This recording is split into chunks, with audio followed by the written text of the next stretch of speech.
Hola gente, buenos días, buenas tardes, buenas noches.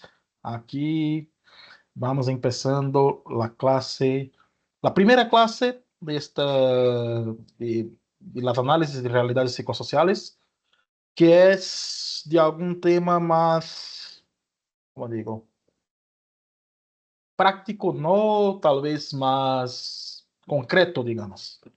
Entonces, hemos estado analizando algunos conceptos que nos va a ayudar a entender el mundo, pero ahora vamos a analizar algunos fenómenos que pasan en el mundo y cómo cómo se analizan, qué teorías psicológicas hay que analizan estos fenómenos, ¿no? Y el primero, el que más me gusta, por eso lo traje aquí, es la división política realmente. ¿Por qué nos dividimos políticamente? Pues tal vez ustedes ya se hayan preguntado, ¿no? ¿Por qué tiene este tío, este amigo, no sé, que piensa tan diferente políticamente de ustedes? Entonces, ¿por qué las personas son de izquierdas? ¿Por qué las personas son de derechas? Eh, ¿Por qué ocurre esa división? Entonces, ahí tienen el mapa de México con la división del voto, bueno, no de las últimas elecciones, de las anteriores, y ven que hay una visión muy clara. Entonces, uno de los aspectos que no vamos a tratar aquí directamente, vamos a tratar de aspectos más psicológicos, digamos, pero uno de los aspectos también, hay aspectos más sociales de ingresos, por ejemplo. Entonces, zonas más pobres tienen la tendencia a votar a la izquierda, zonas más ricas a la derecha. Entonces, ese es un aspecto, pero vamos a tratar hoy de aspectos más psicológicos, así por decir. Entonces, esta clase está basada en dos libros. Obviamente no os hago leer dos libros enteros para una semana, pero sí recomiendo la lectura. A mí personalmente, el libro de Haidt, La mente de los justos, me gusta más, Jonathan Haidt. Está muy de moda el Jonathan Haidt ahorita, pero yo leí este libro hace más de 10 años, cuando todavía no era tan famoso el Haidt. Y la verdad es que desde que leí, me encantó. La forma como escribe es una forma muy simple, da ejemplos, el tipo es bien empático en ese sentido. Ya más reciente está el libro del John Jost, Left and Right, que hasta donde sé, porque es muy reciente ese libro, no tiene versión en castellano todavía. Entonces está en inglés. Y es una escrita un poco más compleja, es más, va más hacia los datos. No que el libro de Haidt no esté basado en los datos, pero es un libro escrito para un público grande, así como general. Y el libro de Just sí es escrito para psicólogos, especialmente psicólogos sociales. Entonces, ahí lo ven, pero sí los recomiendo. Entonces, el Hayek va a empezar describiendo situaciones para que pensemos si está bien o está mal.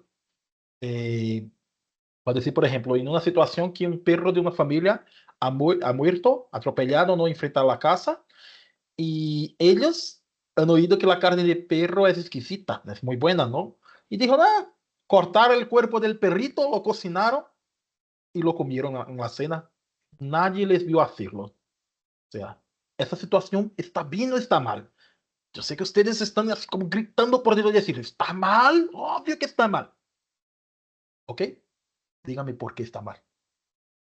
Entonces, ustedes se encontraron en plan, ¿por qué buscando razones para decir que está mal? O sea, pero perciban una cosa, el sentimiento de que está mal vino antes. Ustedes ahora están buscando razones, pero el sentimiento vino antes. Eso es lo que Haidt llama intuición moral. Otro ejemplo, un hombre va al supermercado una vez a la semana y compra un pollo muerto. Antes de preparar el pollo, tiene sexo con el pollo, entre comillas, y lo cocina y se lo come. ¿Se está bien o está mal? Es otra de las situaciones que uno grita, puta, se está muy mal. Pero inténtelo explicarlo racionalmente, usando argumentos lógicos, y tendrán dificultades. Entonces, estas son situaciones que el Heidegger usa para demostrar realmente que la moralidad no viene de la razón de los argumentos, no son los argumentos que vienen antes, como ya decía también el Daniel Kahneman, es la intuición moral que viene antes. Entonces, el Heidegger va a decir, el Heidegger y otros, ¿no? Va a decir, ese concepto no es de él, pero lo utiliza, que nosotros somos lo que llaman de weird, que hace una bromita con un acrónimo. Weird en inglés es raro, ¿no? Extraño. Y va a decir que nosotros, los occidentales, bien educados, de sociedades industriales, relativamente ricos y que vivimos en sociedades democráticas, somos raros, extraños en el sentido de que la mayoría de las personas, sociedades, no son así. No centran su moral, por ejemplo, en los derechos de las personas a hacer lo que quieran. Tal vez algunos de ustedes están pensando, no, quien quiera comer el perro, es su derecho. O sea, el perro ya estaba muerto, pueden comérselo, ¿no? O pueden ahí hacer lo que quieran con un pollo muerto. Pero la mayoría de las personas no se centran, porque este es un razonamiento a posteriori, ese razonamiento más centrado en que cada uno haga lo que quiera. No, para la mayoría de las sociedades y de las personas en el mundo todavía es un razonamiento más intuitivo de lo que está cierto y lo que está mal. Entonces, el Hayek empieza a estudiar sociedades exóticas, ¿no? Lo que llamarían los gringos o la gente de Europa de exóticas, lo que incluye un poco o bastante a nosotros como latinos. Y, por ejemplo, en India está la idea de que las viudas no pueden comer pescado. Y uno piensa, ¿por qué? A ver, ¿qué pasa ahí? ¿Es solo por el simple hecho de prohibir a la mujer de hacer cualquier cosa o qué pasa, no? Pero él estuvo en la India, Hayek, ¿no? Varios meses, ahí describe en su libro. Y poquito a poquito se fue dando cuenta de que había razones de estas prohibiciones. Y en el caso de esta, era porque allá se entendía el matrimonio como algo realmente para toda la vida y la posvida. Entonces, el hecho de que ser viuda no significaba una separación total y para siempre del esposo. Significaba un periodo de tiempo donde vas a estar sola, pero luego reencontrar a tu esposo. Entonces, el pescado es considerado afrodisíaco. Ahí estimula deseos, ¿no? Y entonces decía, no, está mal que las viudas coman pescado porque va a estar este tipo separado del esposo y no está bien que estimule sus deseos, ¿no? Ya que está separada del esposo un tiempo. Visto así tiene más sentido, ¿no? Entonces, las prohibiciones tienen este carácter, digamos así, de realmente a primera vista puede parecer que no tiene sentido, pero en algunos casos sí los tiene, ¿no? Entonces, sí, para los gringos somos exóticos. Esta es una fotografía de una ciudad que está muy cerca de mi ciudad allá en Brasil. Y para mi sorpresa, digamos que está para mi ciudad más o menos como Monterrey está para Saltillo. Y así a una horita y algo, una ciudad más grande. Y para mi sorpresa, el Hayek va describiendo y hizo su investigación sobre sociedad exótica en Brasil y allá en esa ciudad. Entonces, lo que descubrió, se llama Recife esa ciudad, lo que descubrió Hayek fue muy interesante, que muchas veces analizamos, hemos visto, ¿no? Ya, que las sociedades, en plan, vamos a analizar la diferencia entre México y Brasil. A ver, México Saltillo es lo mismo que México Ciudad de México. Entonces, ahí se dio cuenta Hayek y analizó dos ciudades de Brasil, una ciudad más pobre de Brasil, Recife, y una ciudad más rica de Brasil, Porto Alegre.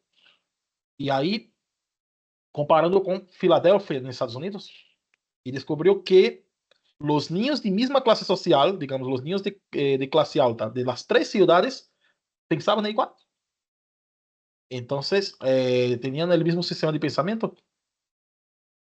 Y los de clase baja también, pero también las sociedades como conjunto acababan variando. Entonces, en el Brasil pobre eran más conservadores, en el Brasil rico un poco menos y en Filadelfia menos. Entonces, habían variaciones de contextos dentro del país, de un país para otro, pero también dentro de clases sociales dentro de un país, para que vean cómo la realidad es compleja, aunque incluso muchos académicos tienen la tendencia a simplificarla, es decir, vamos a comparar México con un país cualquiera ahí, con España. Cuando hay diferencias internas, cuando hay diferencias de clase social y si quieren continuar con género y lo que sea. Entonces, tengan clara estas categorías que pueden haber diferencias cuando analicen un fenómeno social, ¿no? Entonces, va a resumir Hayek la idea de que tenemos fuertes sentimientos intuitivos sobre el bien y el mal y la justificación viene a posterior a posteriori a dar un sentido racional a esos sentimientos.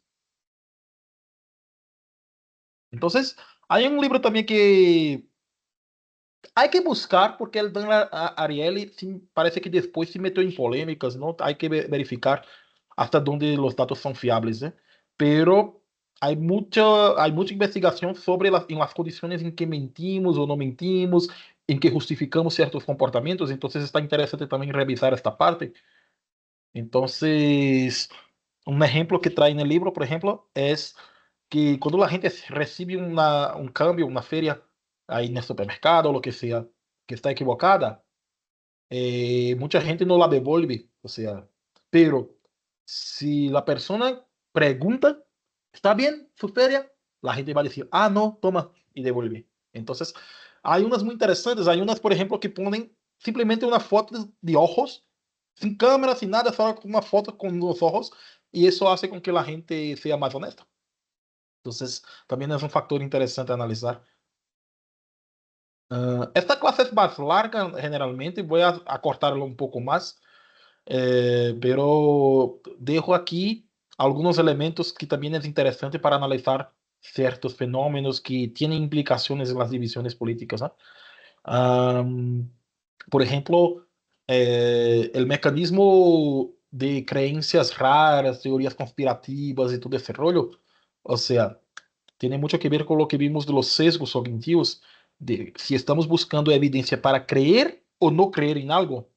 Entonces, cuando, por ejemplo, no queremos creer en algo, preguntamos, ¿por qué debería creer en esto? Entonces, mucha gente pregunta, ¿por qué debería creer en la democracia? ¿Por qué debería creer en el gobierno? ¿Por qué debería creer en instituciones, por ejemplo? Y cuando creemos en algo, la gente también busca formas, informaciones que apoyen la evidencia, incluso si esas informaciones es una pseudoevidencia.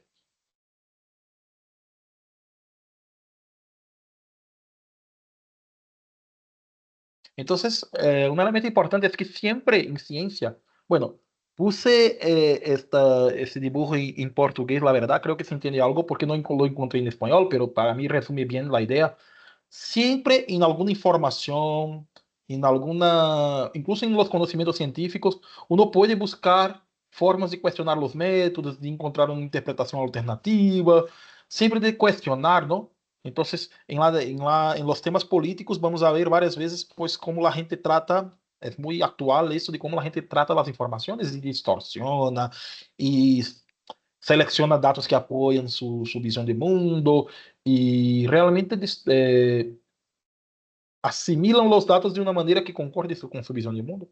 Entonces, así funciona y siempre se puede cuestionar la honestidad de los investigadores, la ideología. Entonces, hay una frase que dice que la ciencia está cierta cuando concorda conmigo.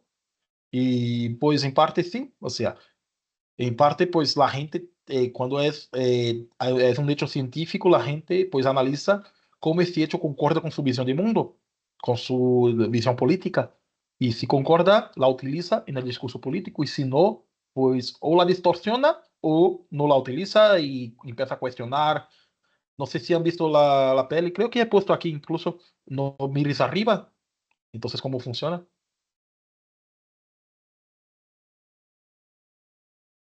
Entonces, uno de los aspectos más interesantes, los dibujos algunos están en portugués, ¿no, gente? Porque realmente hay unos memes muy buenos sobre división política allá en Brasil, porque allá todo este proceso está más complicado, digamos. Entonces la gente ya prepararon muchos memes y eso, y aquí en México no los encontré, la neta.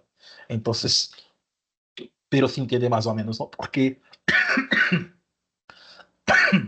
perdón, hay mucha investigación que analiza cómo emocionalmente reaccionamos a determinadas informaciones, ¿no? Entonces, hay una, por ejemplo, que es muy interesante, que cuando la gente encuentra, la palabra no es embarazosa, creo en español, ¿no? Cuando la gente encuentra información que es como vergonzosa de su candidato, las personas tienen ciertas áreas activadas de emociones negativas. Entonces, pero una vez que, por ejemplo, los investigadores daban información sobre que el candidato fue acusado de corrupción, ¿no? Es lo típico. Y la gente se quedaba así cerebralmente, pues, ansiosa y esto. Pero una vez que dabas información complementaria que decía, no, pero logró demostrar su inocencia y etcétera, etcétera. Tenían activado los centros de recompensa del cerebro. Entonces, ¿qué pasa? Eh, que un candidato, por ejemplo, sea acusado de corrupción o de cualquier cosa y luego se demuestra inocente, es mejor que no hubiera pasado nada, porque es como que libera la persona de un estado negativo y activa centros de recompensa, lo que no pasaría si no hubiera pasado nada, estaría simplemente el estado basal. Entonces, esto puede explicar, por ejemplo, por qué los votantes extremistas son tan obstinados, son tan cerrados y comprometidos con su visión de mundo, que serían adictos literal, cerebralmente son adictos la gente radical. O sea, pueden descubrir lo que sea de sus candidatos ahí, su partido político, su visión de mundo, que está mal, pero luego, cuando viene una explicación de aquello que supuestamente está mal, pero es culpa de no sé quién y no del candidato, no del partido, pues activa esos centros de recompensa. Y por eso, ese es uno de los factores por qué la gente se radicaliza. Entonces, para resumir un poco la idea del weird y no weird, las personas weird tienen una ética de la autonomía. Entonces, son esas personas que creen en los derechos individuales, creen en los derechos en general, en el universalismo, es la visión más progresista también del mundo. Entonces, de que se debe proteger a ciertos grupos minoritarios, que se preocupan con el mal y la injusticia del mundo, etcétera. Y los grupos no weird, o si quieren llamar conservadores, tienen un foco más en grupo que en los individuos. Son más nacionalistas por eso, ¿no? Porque el foco es en el grupo, se enfoca más en los deberes que en los derechos. Eh, Tiene una preocupación por cultivar la virtud y preocupaciones con la lealtad al grupo también y la subversión de valores, la degradación de la sociedad. Entonces, piense, ¿qué es mejor? ¿Cultivar la virtud o proteger las personas? Entonces, la visión del Heidegger es que realmente las dos visiones del mundo, o sea, si quieres decir izquierda, derecha, o conservadores, progresistas, o weird, no weird, son visiones en gran parte, no totalmente tal vez, pero en gran parte complementarias y necesarias. Entonces, el Heidi tiene esa visión. Entonces, aquí tienen un resumen, os dejo, sobre la ética de la autonomía, que ya hemos comentado, ¿no? La ética de los derechos, la ética comunal, que es importante, que no siempre es conservador en el sentido de derechas, digamos. Por ejemplo, la Casa de Papel funciona mucho por la jerarquía. O sea, el profesor manda. Entonces, funciona con ética comunal, ética de grupo. Somos un grupo coheso, hay una jerarquía clara y esa jerarquía clara, como por ejemplo en los mandos militares, es lo que permite ser más efectivos. Y también, complementar a la ética comunal, en general hay una ética de divinidad en lugares más conservadores, o sea, de que hay ciertos elementos, por eso Durkheim es importante aquí, ciertos elementos de la vida de la sociedad que son sagrados. Entonces, por ejemplo, el tema del hedonismo o el tema de la promiscuidad, a partir de una ética de divinidad, va a decir que no, tu cuerpo es un templo, es sagrado, por eso que la virginidad es importante, etcétera, etcétera. Entonces, eh, hacer ciertas cosas deshonra este aspecto sagrado del universo, digamos, si queremos llamar así, o el sentido de sagrado en general. Entonces, a partir de esta ética se considera que las naciones occidentales es una tierra de libertinaje, hedonismo y celebración de instintos bajos de la humanidad. Y esto, por ejemplo, es una de las justificativas de algunos yihadistas y islámicos, para decir que la sociedad occidental es decadente y que debe de ser combatida y que influencia pues sus sociedades con sus valores degradantes, digamos. Entonces, lo que comenté, ¿no? Que Heidi cree que conservadores y progresistas tienen visiones de mundo, pues igualmente sinceras, si lo creen de verdad. O sea, entonces es un error común que la gente diga que, pues la gente que tiene otra visión de mundo son mentirosos o son manipuladores, etcétera. Hay gente así, en general los políticos más en altos rangos, ¿no? Pero el pueblo tal cual, pues no. Realmente si lo creen, digamos. Entonces el Hayek te va a traer también un aspecto importante en el libro, que es cómo podemos analizar un fenómeno social a partir de un modelo de personalidad de varios niveles, que es de McAdams, ¿no? Entonces va a decir que podemos analizar a partir de los rasgos disposicionales estables.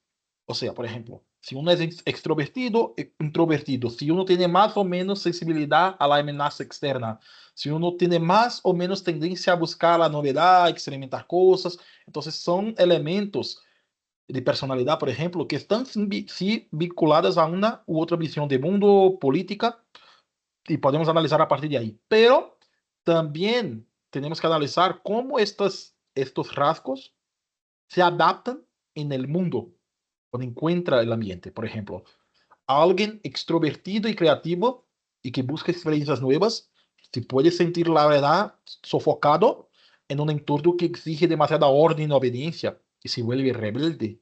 Al paso que si tuviera un entorno más como libre, pues viviría más acorde a sus rasgos de personalidad. Al revés, lo mismo. Personas que necesitan más orden y que están en un entorno un poco negligenciados, que no hay mucha orden y esto, pueden sentirse ansiosos.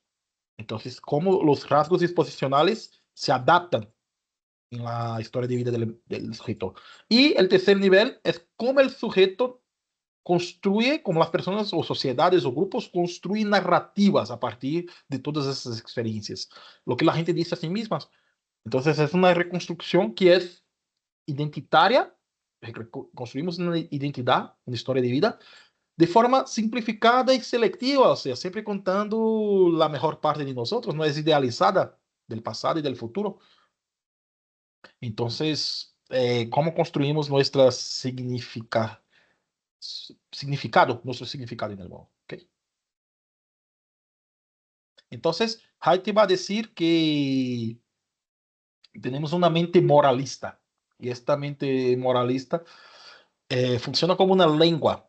Va a ser una metáfora, Haiti, que tenemos una lengua capaz de sentir diferentes sabores y la forma como reunimos los diferentes sabores serían las gastronomías del mundo. Entonces, las gastronomías morales, todos los discursos morales que hay son diferentes gastronomías basadas en 6 receptores de sabores morales, digamos. Entonces, a ver si puse aquí, sí, puse aquí los receptores.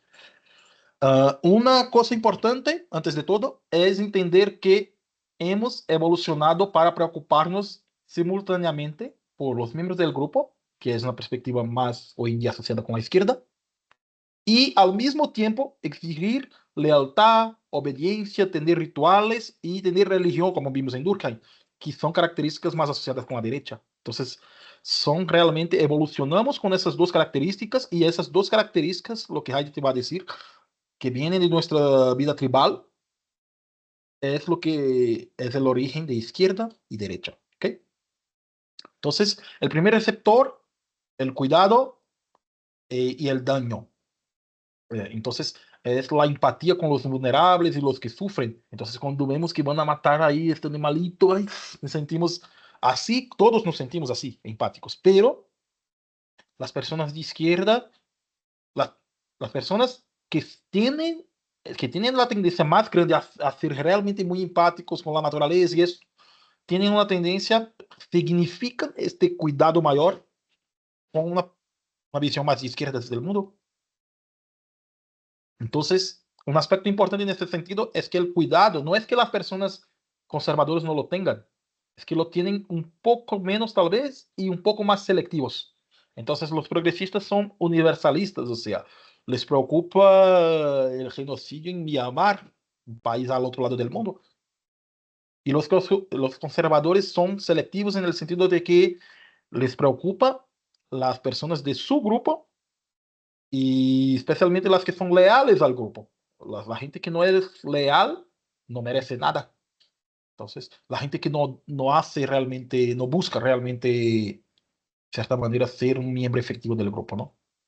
Entonces, por ejemplo, esto tiene impacto en el otro receptor, que es el sentido de justicia y injusticia. Entonces, los progresistas piensan la justicia como un punto de llegada a la igualdad y los conservadores como una retribución a sus acciones, el esfuerzo, el talento. Pero piensen, aquí está dicho de una forma, pero piensen que es un poco al revés, o sea, tú tienes tendencia a pensar que lo justo es retribución a talento y al esfuerzo, entonces esto te jala un poco más para el lado conservador, o sea, en este aspecto, ¿no?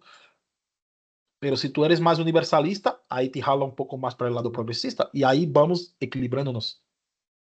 Entonces también la idea, estos dos, los conservadores y progresistas los tienen en alto grado, los progresistas un poco más, pero lo tienen en alto grado. Ya hay algunos receptores, tres, que son casi exclusivamente de los conservadores. Uno es la idea de lealtad versus la traición. Entonces, los conservadores sí valoran la jerarquía, las normas, los rituales del grupo, la cohesión, la lealtad. Entonces, y los progresistas, pues los símbolos, por ejemplo, pisar la bandera de México, por ejemplo. Los conservadores tendrían una tendencia a ofenderse más que los progresistas. Porque se ya dice, ah, haga lo que quiera con esa bandera. Y los conservadores, a ver, eso es algo sagrado, no se puede hacer eso. La misma forma, el respeto a la autoridad versus la subversión. Entonces, ¿qué, qué tanto hay que respetar la jerarquía, por ejemplo, maestro-estudiante o otras jerarquías? Entonces, los conservadores son las personas que tienen tendencia a decir, no, a ver, respeta a tu maestro, no les diga cosas y eso. Y los progresistas son más flexibles con eso. Entonces, por ejemplo, algo que es visto como subversión es el protesto que hacen en Estados Unidos de arrodillarse en protesta cuando toca el himno, ¿no? Entonces, esto los conservadores lo ven como una subversión y a los progresistas, pues no, es una protesta válida. Luego, también está la idea de pureza, de santidad, la idea de lo divino que hemos visto, contra la degradación. Entonces, entra ahí la idea que hemos visto de Durkheim, de sagrado, profano, puro, impuro, lo que es elevado versus degradado. Entonces, los progresistas tienen la tendencia a ser más tolerantes con la experimentación profana, la idea de lo que es impuro, etc. Entonces, y los conservadores tienden, dentro de la idea de respeto a las jerarquías y esto, a ser más, si quieren llamar así, clasistas, pero de realmente entender que determinados elementos pues no se deben mezclar, determinadas personas no se deben mezclar. Y ese es un origen, por ejemplo, de determinados tipos de discriminación.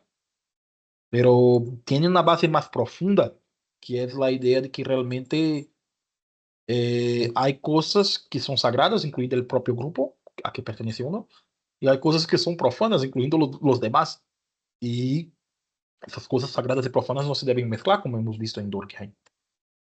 Entonces, aquí está los datos, digamos, que demuestra que los conservadores y progresistas varían de acuerdo con la, la tendencia a activar más cada fundamento moral de estos. Entonces, ahí lo tienen en inglés bien claro cómo funciona. Entonces, y muy claramente, liberal en inglés es progresista, nunca se confunda con eso, es opuesta a conservador. Entonces, ahí en Very Liberal pueden ver que cómo son diferentes en términos de cuidar, especialmente en términos de los receptores relativos al aspecto grupal, como realmente puntúan bien bajo. Entonces, no es que los conservadores puntúen tan bajo así en términos de cuidado y de justicia. Los progresistas 5 y algo y los conservadores 4 y algo, pero realmente la diferencia está en los aspectos grupales. Entonces aquí os dejo también como curiosidad, hay la tabla que destaca el Heidegger sobre el origen evolutivo de, de cada fundamento moral, ¿no?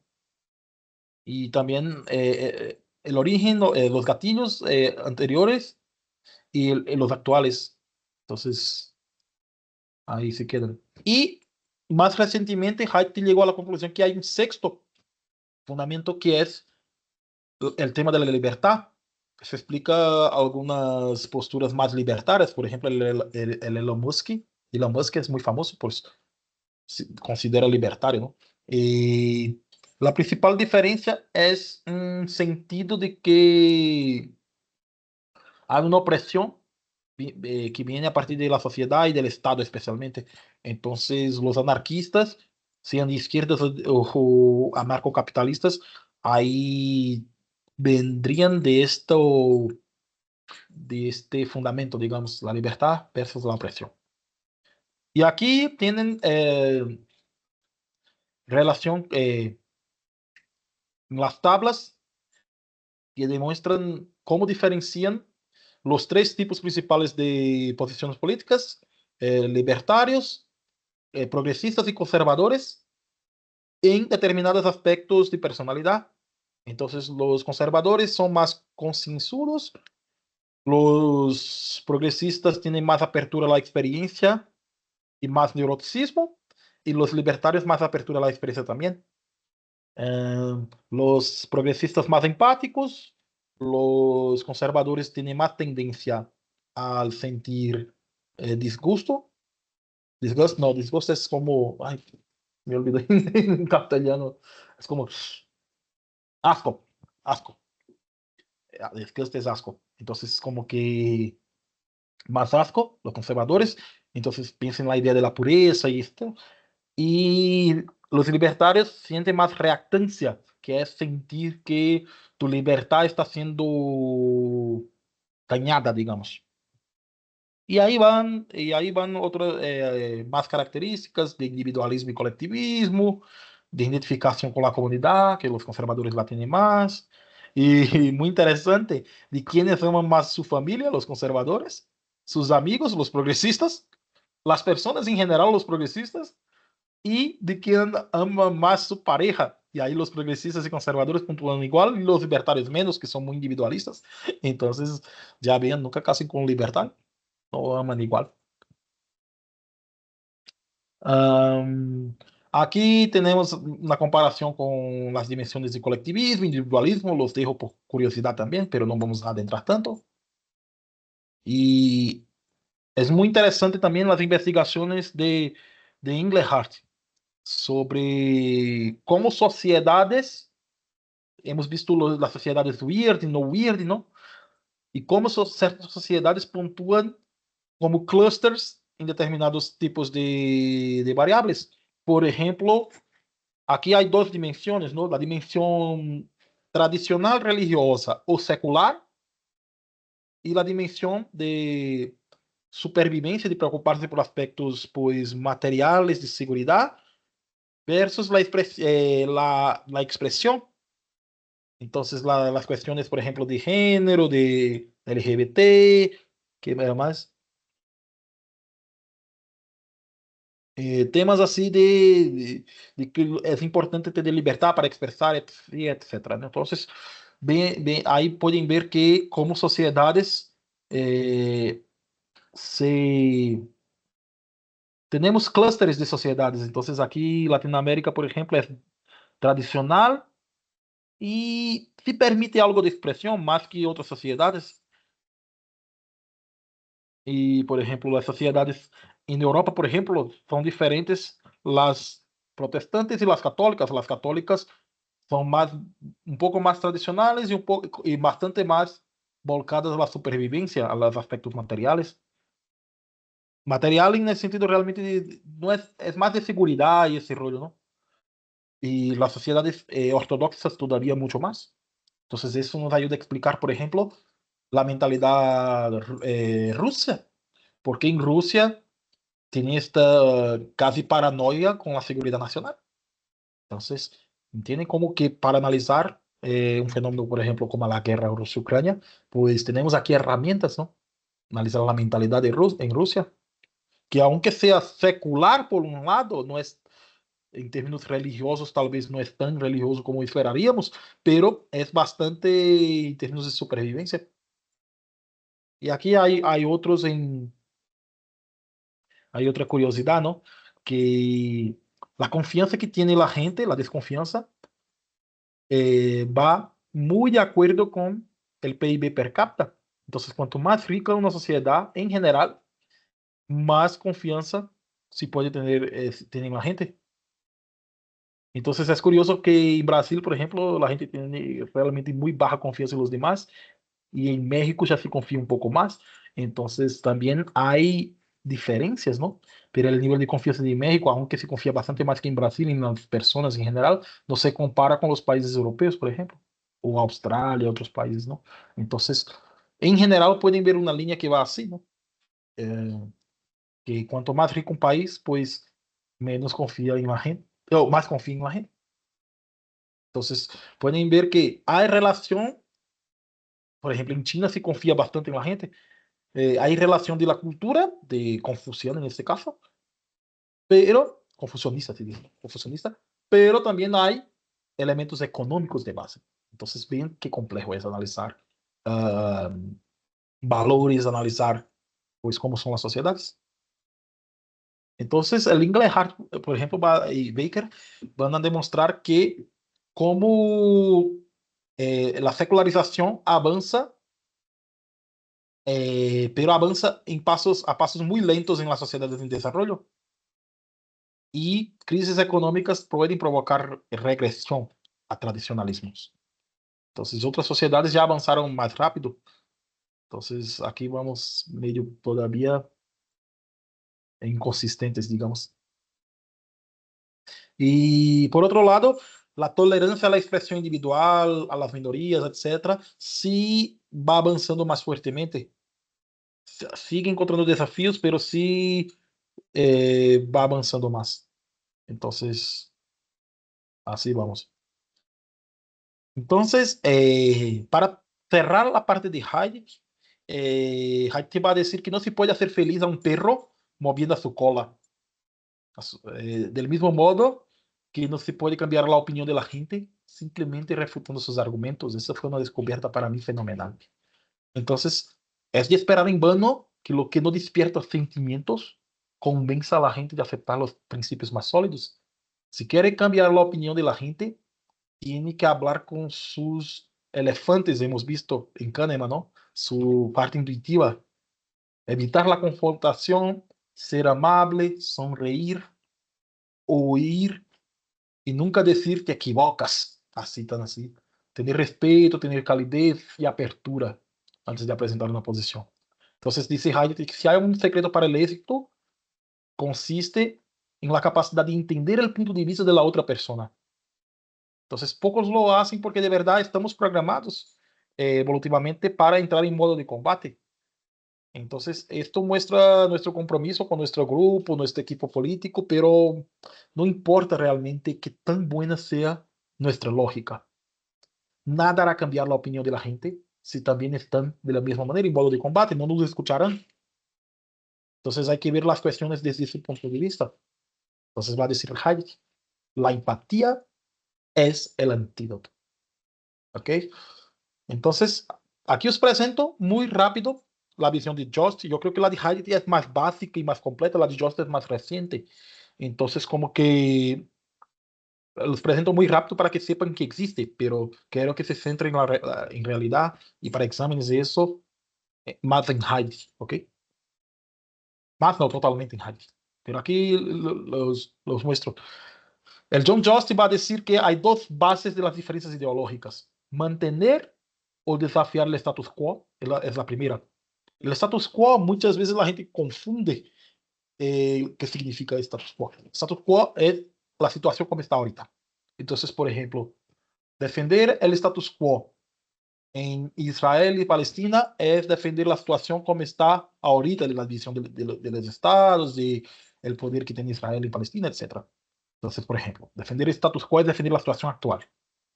Entonces, Hay personas que tienen una tendencia a la estabilidad, a decir, a tener miedo al cambio y decir, sospecho del cambio.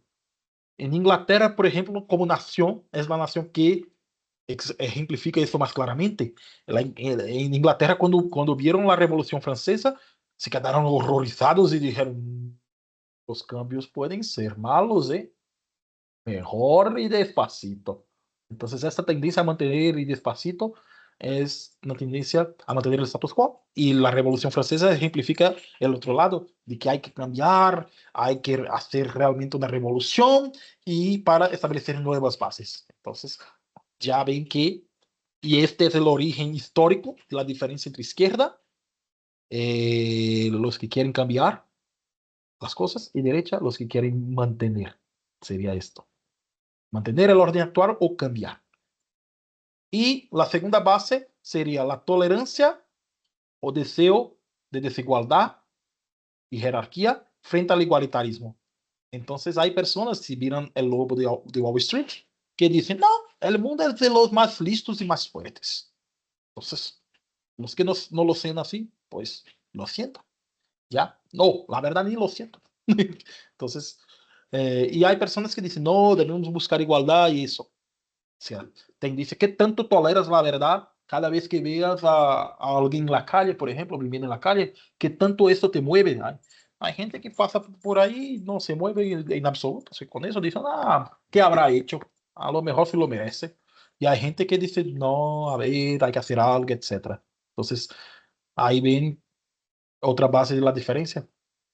Entonces, de verdad, el Joss va a presentar muchos datos sobre diferencias entre conservadores y progresistas. Aquí os digo algunos. Por ejemplo, ustedes están en sexto, ya estuvieron, no, quinto. Están teniendo ahorita clases de metodología cuantitativa, ¿no? Pero van a entender lo que es una correlación y eso, pero es, para que entiendan, es la fuerza de asociación entre dos variables. Entonces, el JOS va a presentar muchos datos en ese sentido de correlación y así. Y, por ejemplo, la asociación entre la identificación política que las personas dicen y de sus opiniones, que él considera que es suficiente para decir que las personas sí saben identificarse políticamente. Yo discreparía. O sea, una fuerza de asociación de punto 40 y algo es considerada media, digamos. Entonces, ahí hay que interpretar qué tan, si es suficiente para decir que las personas pues saben identificarse políticamente, ¿no? Aquí, como curiosidad, para que vean que normalmente la identificación política sigue una curva normal. Entonces, la mayoría de la persona dirá centro, sospecho yo porque no sabe lo que decir. Una parte dirá izquierda, otra parte dirá derecha. No es una curva normal totalmente porque mucha gente se pondrá en los extremos, pero luego ahí sí hace como una curva normal. Y lo más interesante de aquí es la cantidad de gente que dice que no sabe o que no da respuesta. Que, por ejemplo, en México son unos 8 o 9%, en Estados Unidos 2% y en Brasil 36% que no sabe posicionarse. Entonces, eso es importante porque cuanto más personas que no saben posicionarse, tal vez más inestable sea un sistema político porque cualquier elemento nuevo puede cambiar la identificación política de la persona, el voto político más bien. Entonces, aquí hay algunos elementos, pues, que nos ayudan a comprender mejor los polos, ¿no? De izquierdas y derechas. Ahí os dejo de curiosidad. Algunas investigaciones que demuestran que los progresistas sienten más fuertemente aumentos de desigualdad, por ejemplo, ya vimos en Haiti que son más sensibles a eso. Por otro lado, los conservadores son personas que sienten más amenazas externas. Por ejemplo, cada vez que hay un atentado terrorista o algo así, saltan todas las alarmas de los conservadores. A lo mejor los progresistas no lo sienten tanto, pero los conservadores lo sienten muy fuertemente. Y eso, este miedo más aumentado, se traduce directamente en más votos a partidos autoritarios o de o más a la derecha, de extrema derecha. Entonces hay datos sobre, por ejemplo, rigidez mental, o sea, qué tan rígido mentalmente son las personas y ahí eh, los datos demuestran que los conservadores sí son algo más rígidos, pero no se sabe todavía si es un tema de que es lineal, o sea, cuanto más a la izquierda, menos rígido, o si es un tema de que los de izquierda son todos iguales y los conservadores son más rígidos. Y cuanto más conservador, más rígido. Entonces, pero esto sirvió para rechazar la hipótesis de que la gente de extrema izquierda y de extrema derecha son igualmente rígidos cognitivamente, no es así. Pero eso tiene que ver más con dogmatismo, con intolerancia a la ambigüedad, con cosas así más cognitivas, no tanto con autoritarismo. El tema del autoritarismo de izquierda y de derecha es más polémico, hay otros temas. Tiene que ver más con qué tan dogmáticos son sus ideas o qué tan propensos a cambiarlas. También, cuanto más conservadora una persona, más preferencia por orden, tradición y estabilidad. Entonces, eso, por ejemplo, tiene que ver con temas de feminismo y con temas realmente de valores tradicionales versus valores más modernos, digamos. Entonces, también tiene más preferencia con personas normativas, digamos.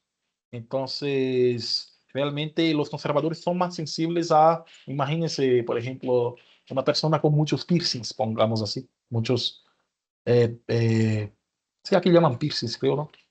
Pendientes y cosas así. Pues cualquier persona que se aleje a lo común, los conservadores tienen la tendencia a sentir más extraño, así. Entonces, vean que esa tendencia viene antes y luego, eh, pues eso implica un posicionamiento político y una justificación a posteriori de por qué eso está mal. Recuerden eso, que la justificación es a posteriori, el sentimiento viene antes. Y como os expliqué antes, esto tiene implicaciones en racismo, por ejemplo. Entonces, en una sociedad de que haya más de gente blanca, una persona negra es no normativa, ¿no? En una sociedad donde, no sé, donde hay solamente cristianos, una persona del Islam, pues es islámica, es contranormativa. Y así todo lo que no sea común en esa sociedad. Hay una teoría que es más compleja para explicar aquí, pero de justificación del sistema, que va a decir que los conservadores tienden a justificar más el sistema donde viven. Sienten la necesidad realmente de que el mundo tenga un orden que sea correcto, digamos. Entonces, los progresistas tienen la tendencia tal vez a reconocer el aspecto caótico del mundo o injusto del mundo. Y los conservadores, pues no, tienen una tendencia a realmente buscar algún tipo de justificación de por qué el mundo es como es. Entonces, por ejemplo, si determinado grupo social está en desventaja y es más pobre, esa tendencia a justificar puede ir para un lado de que, entonces si lo merecen de alguna manera es porque no trabajan, no hacen nada, etc.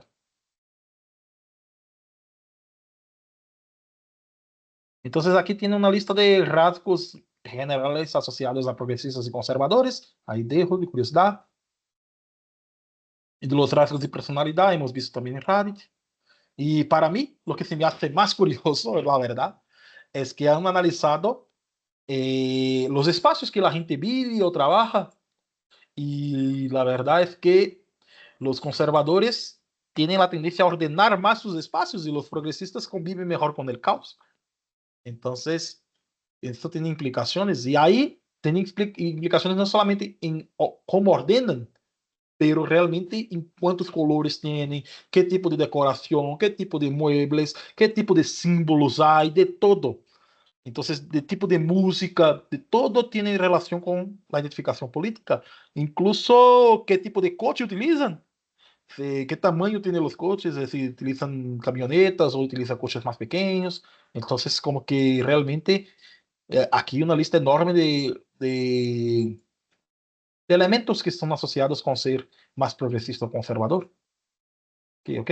Y ciertas opiniones políticas y todo. Aquí os dejo, ¿no? Pero mucho cuidado. Los conservadores y progresistas no son todos iguales. O sea, por ejemplo, fue interesante analizar la gente en Estados Unidos que les gustaba Trump o les gustaba otros miembros del Partido Republicano.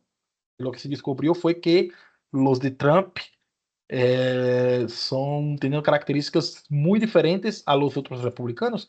Los otros republicanos, la gente que les apoya, sí son conservadores en ese sentido clásico de no querer cambio, digamos.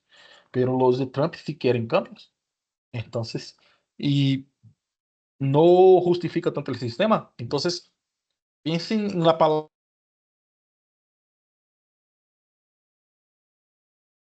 realmente status quo.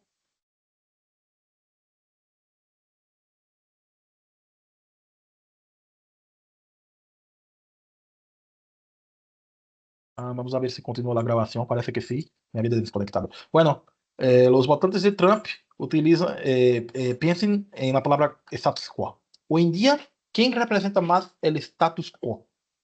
El sistema, lo llamamos así.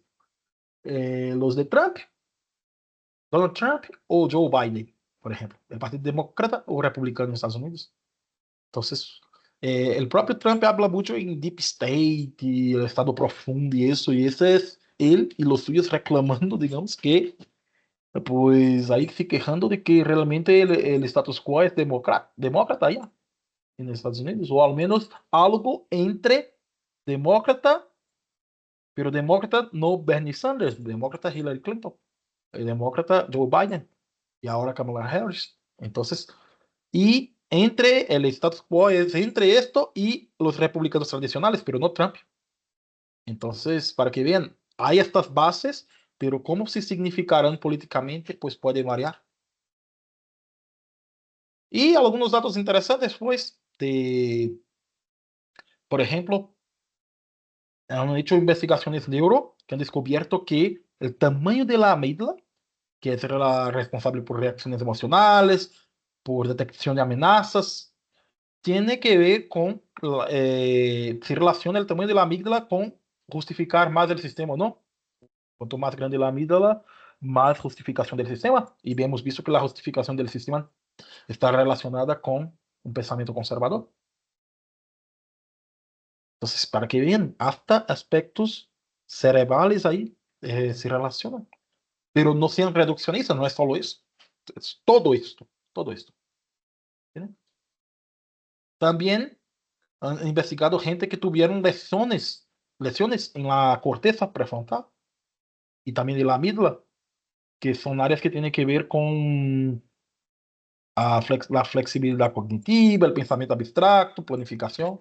Entonces, determinadas lesiones en determinadas áreas hicieron con que la gente se volviera más conservadora, imagínense.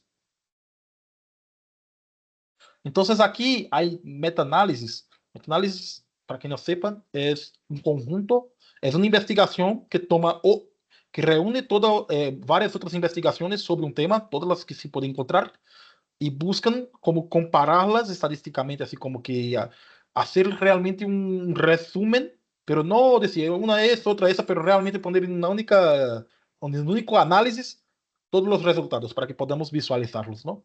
Entonces aquí tenemos dogmatismo y posición política. Entonces, la línea que ven aquí en 00, así como que va así, es la posición política como... Ah, no, es que no tiene ningún efecto, digamos, o sea, que posición política y dogmatismo no tienen efecto. Y cuanto más a la derecha, significa más a la derecha de la posición política de derechas, o sea, que realmente cuanto más a la derecha, más dogmático. Y aquí se ve claramente que sí, que es el caso. Lo mismo con necesidad de orden y de estructura, con intolerancia a la ambigüedad. Entonces, estímulos ambiguos, pues como esto, por ejemplo. Esto molesta de derechas, no suele gustar mucho estímulos no muy claros. A esta arte, este arte abstracto y esto, pues no les gusta mucho. Percepción de amenaza. Entonces, siguiendo la posición de Hayek, entonces la función del pensamiento conservador, digamos, también es estar con eh, los receptores de percepción de amenaza activos. Entonces, perciben más claramente la amenaza, las personas conservadoras. Por otro lado, las izquierdas tienen más tolerancia a la incertidumbre de la vida, por ejemplo. Tiene que ver con la percepción de amenaza también, ¿no? Tienen más necesidad de cognición, o sea, les gusta pensar ahí, dar vuelta a la matraca y eso, las personas de izquierda. Las personas de derecha les gustan las cosas más claras.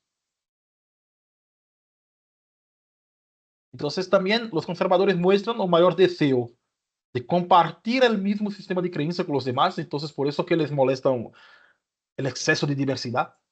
Entonces como que tiene ese deseo de que la sociedad sea más homogénea, de que todas las personas crean lo mismo y realmente de que seamos más homogéneos.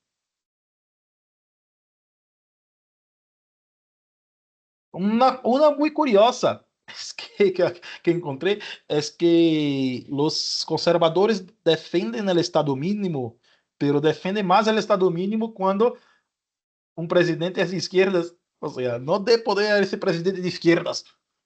Cuando un presidente es de derechas, pues no hay tanta defensa del Estado mínimo. Eso se me hizo curioso. Mientras que los progresistas, pues son más o menos estables. Aquí está este, ¿no? Del Estado mínimo, ¿qué se recuerda? Bueno, que los progresistas confían un poco más en los presidentes conservadores que al revés. Esto se me hace curioso también. Entonces, alguna lista de diferencias asociadas, ya hemos visto también, ¿no? Y aquí el modelo final del John Just, de, de la cantidad de elementos, él va a llamar elementos realmente motivacionales, ¿no? Entonces, que se relacionan va a decir que son tres tipos de motivaciones básicas: epistémicas, existenciales y relacionales.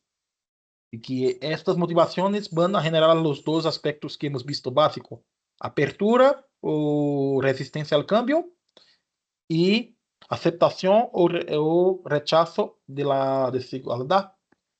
Entonces, todo esto va a generar la identificación como izquierda o derecha y esta identificación es la que va a actuar en la evaluación de los temas, de los partidos, de los candidatos, en las actitudes entre los grupos, en la justificación del sistema, en su crítica. Entonces van a ser, el modelo es bastante complejo, pero quiero que entiendan que hay motivaciones como más básicas que llaman disposicionales. Si quieren pensar en términos de como si fueran rasgos de personalidad, si podemos pensar así, son cosas nuestras, tendencias nuestras, que en última instancia, que se van a relacionar entre sí, entre motivaciones que tenemos para generar una identificación política de derecha o de izquierda. ¿Ok? Pues aquí en la siguiente clase era sobre la violencia, pero no sé cómo puse ahí en el plan de la materia, hay que ver cuál está. Pero bueno, gente, listo. Esta clase es un poco más larga, pero es que tiene bastante contenido. Busqué hacerla rápido para dar una perspectiva general, pero lean el capítulo de Heidegger especialmente, ahí pueden tener así un inicio para entender este fenómeno, pero para que quise realmente hacerlo de forma que ustedes perciban qué complejo es. O sea, no, si ustedes se quedan un poco así perdidos, demasiada información y eso, no se preocupen. Es realmente la idea es demostrar qué tan complejo puede ser analizar un fenómeno social, que toda la gente le gusta decir que, yo sé, unos son imbéciles y los demás somos los buenos, ¿no? Pero las cosas son más complejas y ustedes tienen que tener realmente claro que los fenómenos sociales son así de complejos. Solo así pueden analizar la sociedad y a nosotros mismos como individuos. ¿Ok? Pues bien, descansen. Hasta la próxima. Bye.